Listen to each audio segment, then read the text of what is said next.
예, 이번에는 욥기 4장의 세 번째 시간 말씀을 이어가겠습니다. 욥기 이제 4장 2절 이하에서 말씀을 나눌 겁니다. 누가 네게 말하면 네가 실증을 내지 않겠느냐 라는 의도로 말했는데, 이제 앞에 만약에 너 이런 상황인데 만약에 누가 너한테 말을 한다면 너 실증 내지 않겠니? 이제 이렇게 윗사람이 아랫사람의 상황을 안타까워하면서 하는 말로 지금 시작하고 있는 거예요. 그러나 누가 참고 말하지 않겠느냐라고 말을 엘리바스가 하는 것은, 네 앞에서 네가 한 말이 너무 지나친 말이지 않느냐, 그것을 전제로 지금 하는 말이라는 걸 금방 알 수 있죠. 히브리어 본문에는 본절의 조건을 나타내는 용어의 if라고 하는 만일 뭐뭐 한다면 그러나 라고 번역할 수 있는 말로 시작이 되므로 대부분의 영역 성경은 if를 첨가하여 본문을 욥의 불평과 탄식하는 독백에 대해서 연장자로서 개입할 수밖에 없는 조건임을 번역해서 연장자인 엘리바스가 대척하게 된 원인을 분명히 밝혀주고 있습니다. 본문 전체를 알기 쉽게 번역하면, 누가 자네에게 말을 건네려 한다면, 물론 if라는 건 이런 상황에서 이 말이죠. 자네는 못마땅하게 혹은 귀찮게 생각하겠지. 그렇다고 입을 다물고만 있을 수가 없는 일일세. 이제 이렇게 시작을 하고 있는 겁니다. 공동 번역이 훨씬 이해하기가 쉽게 돼 있죠. 친구인 욥의 갑작스러운 견고를 보면서 특히 욥의 저주와 탄식을 듣고 나서 친구로서 위로할 겸 권면의 말을 하지 않을 수 없는 연장자인 자신의 심경을 토로하는 말로 지금 대척하는 말을 시작하고 있다. 엘리바스라는 사람은 인간적으로 보면 굉장히 점잖하고 말을 할 줄 아는 사람이죠. 욥이 좀 지나친 말을 했다라는 것으로 들은 거예요. 그래서 이렇게 말이 이제 시작이 됐어요. 욥기 4장 3절로 5절까지 갑니다. 보라, 전에 네가 여러 사람을 훈계하였고 손이 늘어진 자를 강하게 하였고 넘어지는 자를 말로 붙들어 주었고 무릎이 약한 자를 강하게 하였거늘 이제 이 일이 네게 이름에 네가 힘들어하고 이 일이 네게 닥침에 네가 놀라는구나 라고 3절로 5절 욥을 위로하는 말, 권면하는 말을 이렇게 지금 말을 하고 있습니다. 이 말은 네가 전에 너 행복할 때 많은 종들과 많은 자식들과 행복하게 살 때, 그때 너와 같은 어려운 처지에 당한 사람들을 보면 훈계하였고 손이 늘어진 자는 강하게 하였고 넘어지는 자는 말로 붙들어 주었고 무릎이 약한 자를 강하게 하였고 그렇게 했는데, 이제 네가 하던 그 말과 같이 현실적으로 너에게 그런 일이 닥치니까 너 너무 놀라는 그런 상태 아니냐. 이게 3장에서의 말이 너무 지나쳤다라고 들은 거죠. 이 단락에서 엘리바스는 욥이 과거의 동방의 현자로서 인정받으며 부족을 이끌던 위세가 당당할 때 행한 선행과 업적을 우선 축혀 세워주므로 욥의 훌륭한 인격, 천여적인 사람들이 볼 때는 굉장한 사람이었던 거죠. 그걸 인정하는 말로 연장자로서 점잖게 권면의 말을 지금 시작하고 있습니다. 욥이 잘 나갈 때는 어려운 환경 가운데 빠진 아랫사람들을 보살피고 가르침으로 권면하고 위로했던 사실을 칭찬하는 말로 윗사람으로서 점잖게 그리고 품위 있게 위로의 말을 시작한 것입니다. 뭐 이런 내용들은 거짓말이 아니죠. 욥기 29장에 보면 고아나 과부, 어렵고 힘든 사람들 욥이 뭐 다 돌봐줬다고 막 자신하고 있잖아요. 그런 것이 욥의 지난 날의 상태였거든요. 엘리바스가 욥을 먼저 추켜 세운 것은 갑작스런 변고를 당하여 극한 상황에 처해진 욥을 위로하고 권면하려는 뜻이지만 엘리바스의 정신을 지금 조성하고 있는 영은 죽은 상태이고 그의 혼은 선악을 아는 천연적인 옛사람의 지식으로 지금 욥의 아버지보다도 연세가 많으니까 완전히 굳어져 있는 거예요. 그래서 선악과의 지식에 근거한 인과응보라는 철학으로 조성된 그의 품성과 인격을 이렇게 유창하고 현란한 말로 표현하여 현재 욥에게 닥친 재난이 범죄의 결과임을 은근히 암시하고 있습니다. 욥이 너 지난 과거에 다른 사람들이 이런 어려움 곤경에 처했을 때는 네가 뭐 고아 과부 뭐 힘들고 어려운 사람들 모두 너 없으면은 그 사람들 다 살 길이 없는 것처럼 그렇게 다 네가 나서서 사람들한테 말로 붙들어 줬고 도와줬고 다 좋은 일 많이 했지 않냐. 그런데 네가 그 다른 사람들을 그렇게 돌봐주던 그 일이 너에게 닥치니까는 왜 이렇게 힘들어하느냐. 이렇게 말을 하는 거예요. 사실은 좋은 말을 하는 것이지만 이런 것 보고 가시도 친 말이라고 그러죠. 뼈가 들어있는 말을 하는 거예요. 우리는 욥기가 이어지는 시편과 대조되는 것을 이미 앞에서 증거했듯이 성경의 의도는 뱀에게서 나오는 인간적인 철학과 선하고 옳은 말이 참 하나님의 입으로 나오는 모든 말씀의 요약인 시편 모세 5경에 따라서 5권으로 되어 있죠. 말씀드린 생명의 말씀을 체득한 하나님의 사람들을 통해서 토해낸 살리는 말씀들이 어떻게 구분되는지를 명확하게 이것을 읽을 수 있어야 됩니다. 이게 거듭난 사람이죠.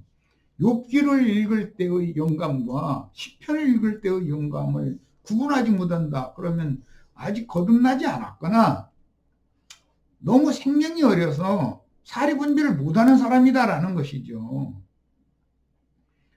흙사람의 선하고 옳은 말들과 하늘에 속한 둘째 사람인 예수 그리스도 입으로부터 나오는 영과 생명의 말씀이 어떤 차이가 있는지를 분별할 줄 모른다면, 즉 유대교의 지도자들이 하는 말과 예수님이 하시는 말씀의 차이를 구별할 줄 모르고 그 말씀에 대한 맛을 모른다면, 분별할 줄 모른다면 그 사람은 죽은 자죠. 그런데 욥이나 욥의 세 친구들처럼 아주 유식하고 말쟁이 들려서 너무 인간 사회에서는 흠잡을 데 없는 고상한 말을 얼마든지 구사할 수 있는 거예요. 그런데 그 말 속에는 죽이는 독이 들어있다는 거예요. 신부님이나 목사님들이 설교 말씀들을 겉으로 들어볼 때는 무슨 흠잡을 데가 있어요. 그런데 그 말 속에 동물이 들어있다는 것을 잘 분별을 해내야 되는 겁니다. 우리는 욥기를 통해서 매우 인간적인 사람들의 동방 사람이라고 그랬는데 밧단 아람이 동방이죠. 동방의 현자들, 지혜롭고 어진 사람들을 대표하는 욥과 그의 친구들이 나누는 다툼의 말들인 변론을 통해서 시편과는 이게 다르죠. 전혀 내용이. 서로 치고받으며 물고 먹는 철학과 종교의 현란한 말들이 누구로부터 시작되었는지를 분별할 줄 알아야 합니다. 자연인들이 공부하여 익힌 선하고 옳은 말과 참 하나님은 이신 로고스 말씀께 회개하고 돌이켜서 주님의 입으로 나오는 생명의 말씀을 받아서 자신의 새 생명으로 취하는 문제를 그 영의 감동으로 영과 혼이 새로워진 생명의 체험이 결여된 자연인들은 욥기가 시편과 전혀 다른 그런 영을 전달하지만 성경으로 이렇게 편집해서 후세인 우리들에게 이런 말씀을 읽게 하신 하나님의 의도를 깨달을 필요가 있는 거예요. 신약성경에는 야고보서 같은 성경을 그걸 신약성경에 포함시켜 놓은 것은 하나님이 어떤 계획과 목적이 있어서 그런 거잖아요. 영생이란 유일하신 참 하나님과 그의 보내신 자인 예수 그리스도를 아는 것이며 영열, 영원한 열망이란 거짓 하나님인 뱀과 그 입으로 나오는 선악을 아는 지식이므로 두 가지가 다 아는 것 때문에 사느냐 죽느냐가 결정나는 거예요. 신약성경에는 새 사람은 영적으로 아는 지식이 바뀐 사람이다 라고 명확하게 설명했어요. 예수님이 영생은 유일하신 참 하나님과 그의 보내신 자 예수 그리스도를 아는 것이다 그랬어요. 영원한 생명이라는 게 뭐라고요? 아는 것이에요. 그런데 영원한 멸망, 심판이라는 게 뭐예요? 선악을 아는 거예요.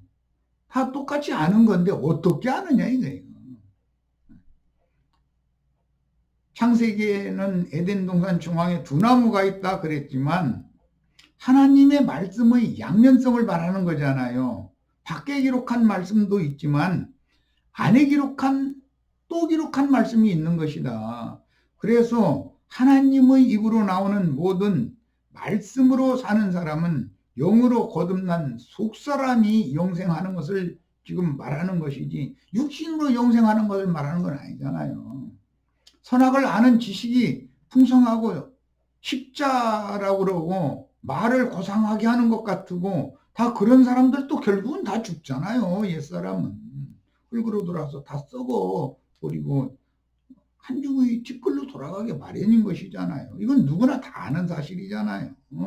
영생하는 것은 진리의 말씀, 영과 생명의 말씀으로 심령이 살기심을 받은 속사람, 새 사람이나 영원한 새 세계, 빛의 세계로, 영광의 세계로 데려감을 받는 거예요.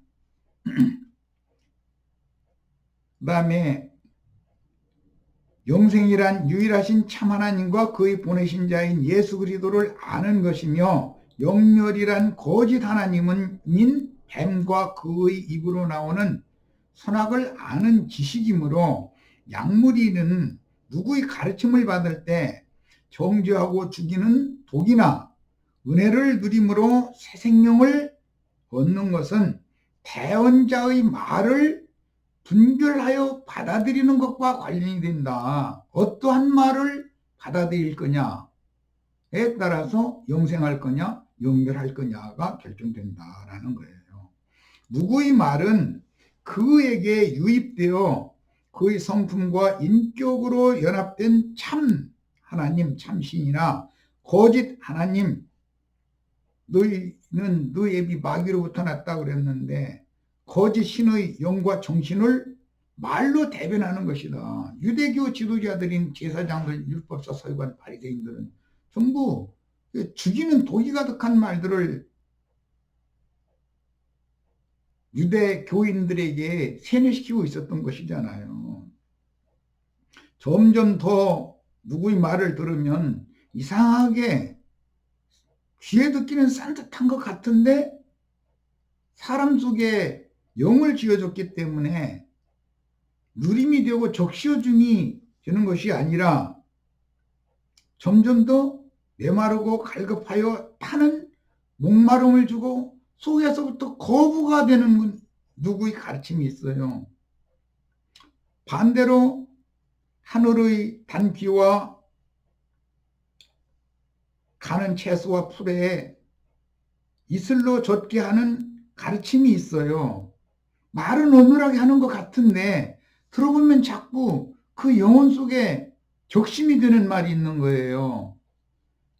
이것을 잘 구분을 하셔야 돼요.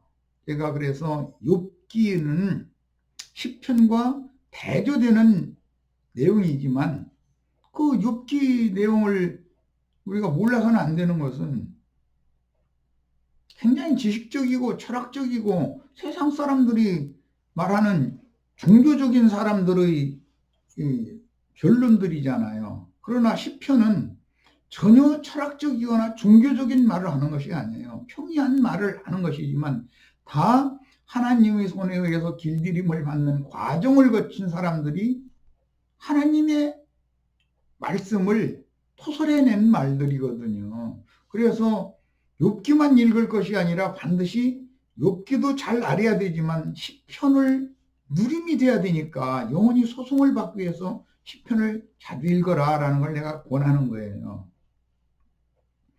예. 엘리파스가 3절부터 보라 전에 네가 여러 사람을 훈계하였고 그래서 훈계라는 이사르타라는 이 용어는 완료형으로서 욥이 잘 나갈 때는 여러 사람을 가르치고 훈육하며 계도했음을 지금 지적하는데 엘리바스나 소발이나 빌닷이나 욥이나 다 마찬가지죠. 오늘날의 종교 지도자들을 상징하는 것이기 때문에 이게 사탄의 사자들이잖아요. 자신도 그런 거예요. 지금까지. 지금 엘리바스 자신도. 그런데 엘리바스가 욥과 같은 그런 변고를 겪지 않고 속된 말로 인생을 평탄하게 살아온 거잖아요. 그러니까 욥의 상태를 볼 때 지난 시간에 말씀드린 것처럼 강 건너에서 그 불탄 그 집에서 막 난리가 났는데 강 건너에서 구경하는 식으로 지금 이렇게 말을 할 수밖에 없는 거예요. 그러니까 청중들이 적심이 없는 거예요. 그것은 본인이 그걸 모르는 말인데 아는 체하고 말을 하는 거잖아요. 왜 거짓말이라는 게 다른 거예요. 그게 거짓말이지. 계시록에는 거짓말하는 자들은 성 밖에 있게 된다 그랬어요. 그럼 참말을 하는 사람들은 성 안에 들어가는 권세를 얻는다는 거잖아요. 무엇가 참말이고 무엇가 거짓말인지를 구분을 하셔야 되는 거예요. 그래서 선악과에 중독된 철학자들이나 종교인들은 고상한 말을 하는 것 같지만 우리는 말의 맛을 분별할 줄 알아야 된다는 거예요. 이게 살아난 영이 하는 일이거든요. 철학자들이나 종교인들은 뱀에게 들은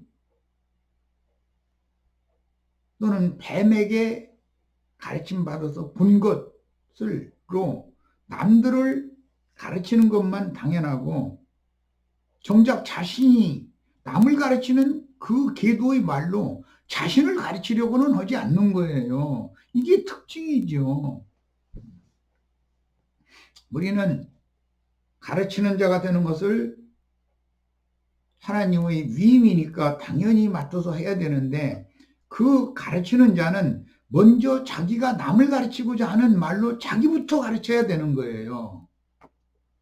이 단어의 원형인 아사르라는 말은 회초리를 들거나 벌을 주어서 올바른 길로 인도한 행위를 묘사할 때 쓰이는 용어였습니다. 자료에 이미 다 올려놨어요. 이는 욥이 지난 날들에는 윤리도덕적으로 그릇되게 행한다고 자기 스스로의 저울이나 잣대로 판단을 해서 그런 이웃을 늘 가르치는 사람의 위치에 있었는데 경책하고 또 선하고 옳은 사람이 되도록 아주 강력하게 권고해서 이끌던 사람이다라는 거예요. 그런데 그 말을 욥의 지난 날에 대해서 말하고 있는 엘리바스도 지금은 잠잠하고 있지만 빌닷도 소발도 똑같은 그런 짓을 하고 있는 거예요. 오늘날 교회의 신부님이나 목사님들이 설교를 하는 것과 음부의 권세가 역사되지 못하는 제압하는 생명의 말씀을 나누는 주님의 교회의 형제 자매들이 나누는 말이 뭐가 다르는 걸 알아야 되는 거예요. 지식적으로 하자면 지금 이 엘리바스나 욥이나 소발이나 빌닷이 하는 말을 우리가 그런 단어를 알기나 해요?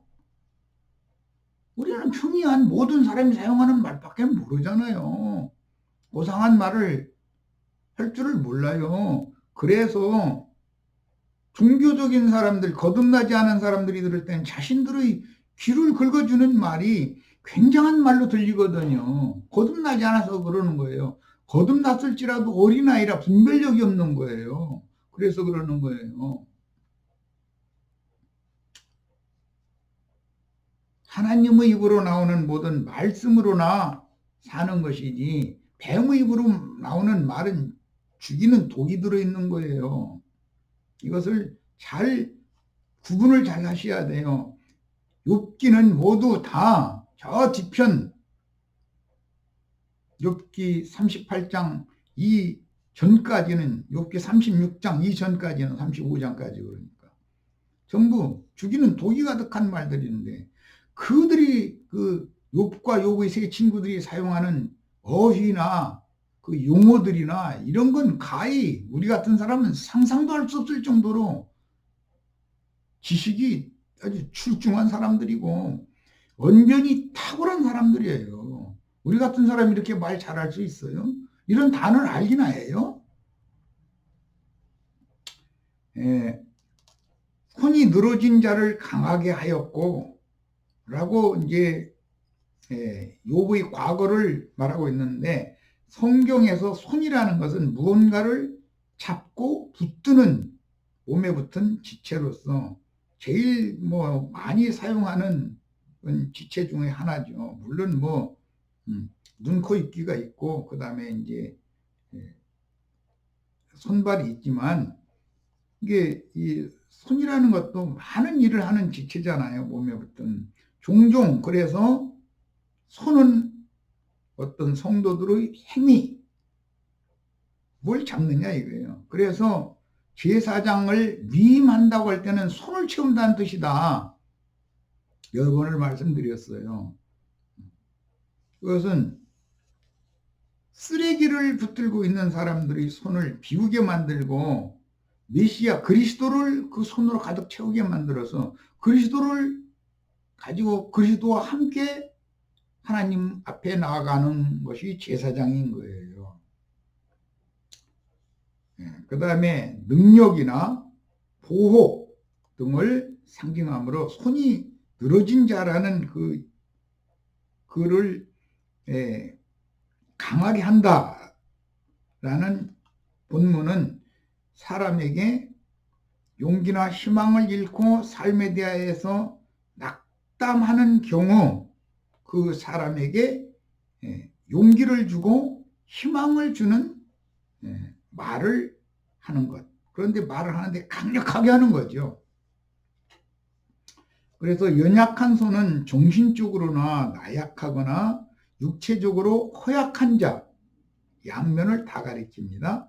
신체의 어떤 지체를 예로 들어서 그 사람의 상태를 묘사하는 표현으로는 성경에 참 많은 말씀이 있습니다만은 간담이로 같다. 이 말은 두려워하다, 절망하다 그런 뜻이고 얼굴을 돌리다라는 말도 자주 사용되죠. 이것은 하나님께서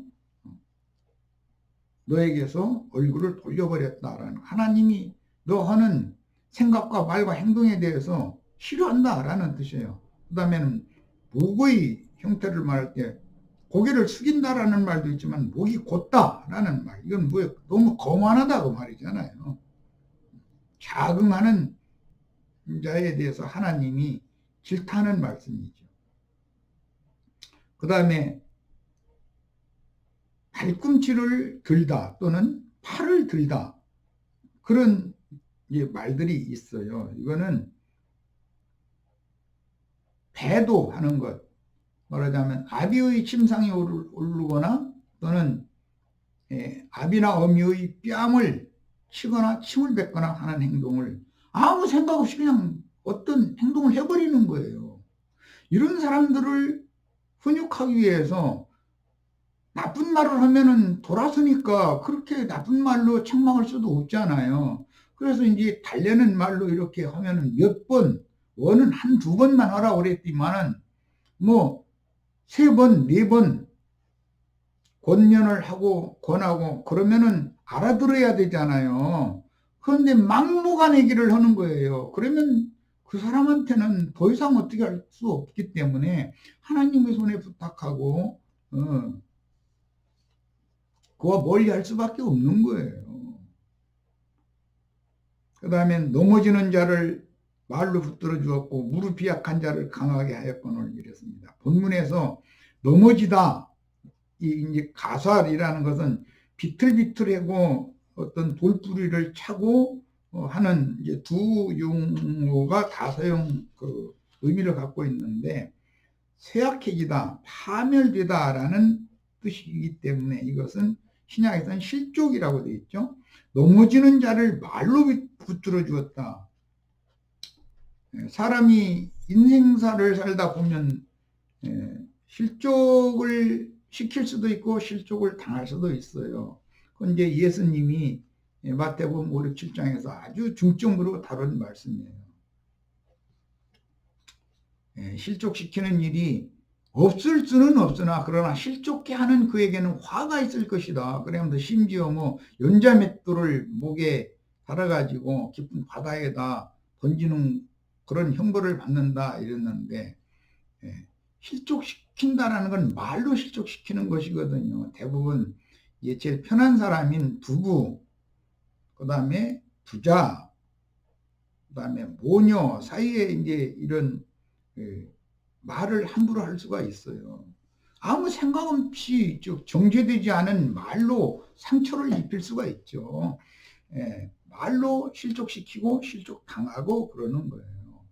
예수님은 이런 경우를 비유로 드느라고 뭐 내 한쪽 눈을 뽑아내거나 내 한쪽 팔을 자르거나 뭐 이런 식으로 표현을 하셨는데 그게 다 뭔 뜻이에요? 사람의 신체 중의 한 부분을 통해서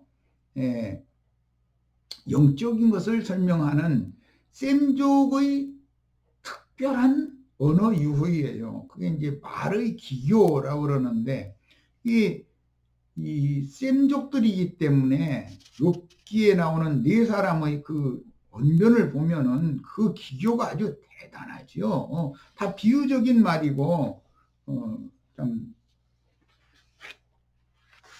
그 다음에는 이제 무릎이 약한 자를 강하게 하였거늘 그랬어요. 무릎은 신체 구조상 몸의 중심을 지탱하는 역할을 하게 마련이기 때문에 무릎으로 긴다, 무릎을 꿇고 기도한다, 뭐 무릎이라는 말도 많이 사용이 돼요. 그런데 그 무릎은 그 사람 전체를 일으켜 세울 때도 무릎을 꿇거나 무릎을 펴거나 하는 그런 동작을 하는 것을 염두에 두고 이런 말을 했기 때문에 무릎이 약한 자다라는 것은 어떤 사태를 갑작스럽게 당해서 힘줄의 그 끊침을 당했다거나 그러면은 절름발이가 될 수밖에 없죠. 이것은 야복나루의 야곱이 그 이제 실제적인 체험을 했기 때문에 무릎이 약한 자는 당연히 스스로 서거나 걸을 수가 없으니까 지팡이를 의지하는 남은 인생을 살 수밖에 없다는 건 뭐 내가 설명하지 않아도 너무나 잘 아실 겁니다. 그래서 이런 경우는 정신적인 허약자, 살아갈 힘이나 담력을 상실한 자, 또는 어떤 경우는 육신적으로도 스스로 생계 유지를 하고 자식들을 기르고 해서 삶을 유지할 수 없는 누군가의 도움이 필요한 극빈자, 세상적인 소외계층, 이런 것을 의미할 때도 무릎이 약하다라고 표현을 합니다. 그 다음에 욥이 이런 일을 과거에 했다는 것은, 욥은 속된 말로 말하자면 선한 사업을 많이 해서 자기의 그 재산을 들여서 과나 과부를 많이 도왔고 힘들고 어려운 사람들을 많이 도왔고 선행을 많이 했던 사람이라는 것을 알 수가 있는 거예요. 자, 욥기 4장 5절 마지막 말씀입니다. 이제 이 일이 네게 이름에 네가 힘들어하고 이 일이 네게 닥침에 네가 놀라는구나 그랬어요. 그러니까 이 전에 잘 나갈 때는 남은 잘 가르치더만 이제 쉽게 표현하는 거예요. 이제 나도가 형제 이 말로 하는 거예요. 네 잘 나갈 때 과거에 남은 잘 가르치더만 네가 가르치던 사람들이 당했던 그 아픔을, 고통을 너에게 지금 하나님이 보내시고 나니까 너는 감당을 못하고 있잖아. 이런 말이잖아요. 본문은 욥이 과거에는 자신의 현재 처지와 비슷한 상황을 당했던 타인들에게는 말로 격려와 용기를 주었으나 이제 자신에게 비슷한 재앙이 갑자기 임하자 낙담과 변고를 감당하고 이길 수 있는 힘을 네가 지금 다 잃었지 않냐. 욥이 3장에서 하는 말을 듣고 엘리바스가 연장자로서 이런 책망을 경하는 권면의 말을 하고 있는 말씀이에요. 본문은 욥이 과거에 자신의 현재 처지와 비슷한 상황을 당했던 타인들에게는 말로 격려하고 용기를 주었으나 이에 자신에게 비슷한 재앙이 갑자기 임하자 낙담과 변고를 스스로 감당해서 일어날 그런 힘이 없는 사람이 됐지 않냐. 그러니까 좋은 말이지만 속심으로는 네가 과거에 하던 말처럼 네 자신을 좀, 그런 거 뭐라고 그러나, 네 자신을 잘 돌아보면서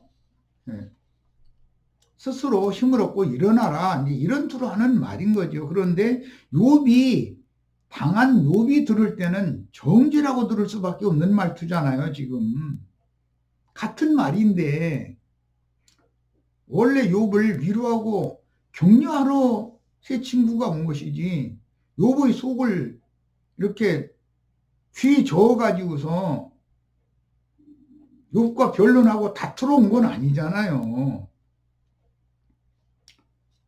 그 다음에 엘리바스의 단순한 의도는 변고를 당한 욥을 위로하고 격려하기 위해 이와 같은 말을 하는 것이지만 정작 들어야 되는 상대방인 욥은 연장자의 엘리바스인 그 연장자인 엘리바스의 이 말로 힘을 얻는 것이 아니라 도리어 그의 상처난 혼을 찌르고 아프게 하는 것으로 들었기 때문에 선악을 알게 해주는 나무실과의 독이 욥이 당한 변고에 더하여 죽이는 말이 된 것이다. 이미 죽은 욥인데 생매장하는 말이 된 거죠. 우리나라 고려시대 때 아버지 어머니 꽃구경 가자고 지게에다 짊어지고 혼자 힘으로는 도저히 내려올 수 없는 깊은 산골짜기 속에다 데려다 놓고 보리밥 몇 덩어리인지 옆에다 놔두고 내려온다 소리가 있는데, 그러고 그런 것이 생매장하는 거죠. 교회 생활을 하다 보면은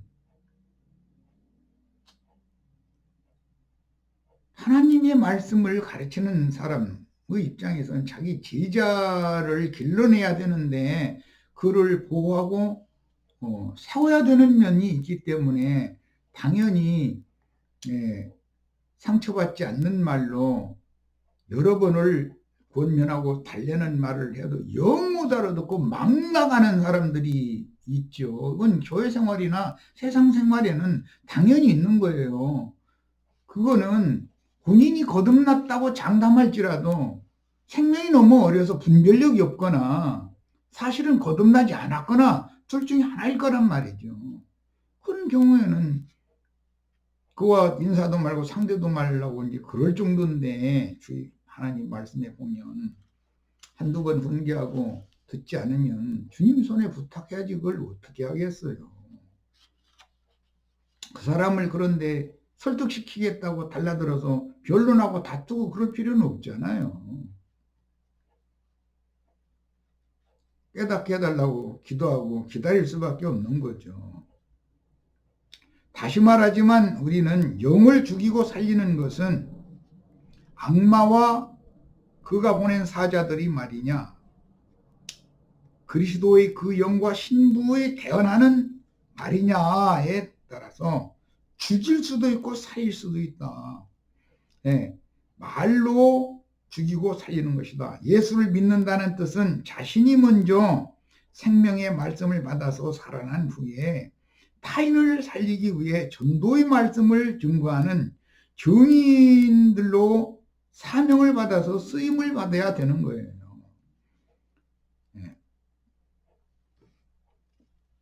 엘리파스는 욥에게 위로와 격려의 말을 해주려고 욥이 행한 지난날의 선하고 의로운 행실들을 상기시키므로 갑자기 닥친 현재의 변고를 스스로 이기고 일어나도록 대척하는 말을 하는 것인데 과거에 욥이 불행한 일들을 당한 사람들을 격려하고 교훈했듯이 너 자신도 현재의 변고를 이기고 좌절하지 말고 일어서라는 좋은 의미로 지금 대척을 하고 있지만 상대방은 엘리파스의 말을 듣는 상대방인 욥은 자신을 정죄한다고 듣는 거예요.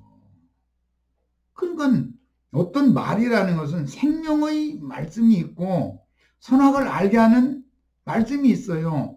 똑같은 말씀의 양면성을 말하는 것이기 때문에 에덴 동산 중앙에 두 나무가 있었다 그랬지만 말씀의 양면성이다 이런 말이에요. 모세를 통해서 먼저 말씀을 주시고 모세의 말을 실현화시키러 예수님이 그 다음에 오셔서 영과 생명의 말씀으로 풀어서 설명을 해주는 것이잖아요.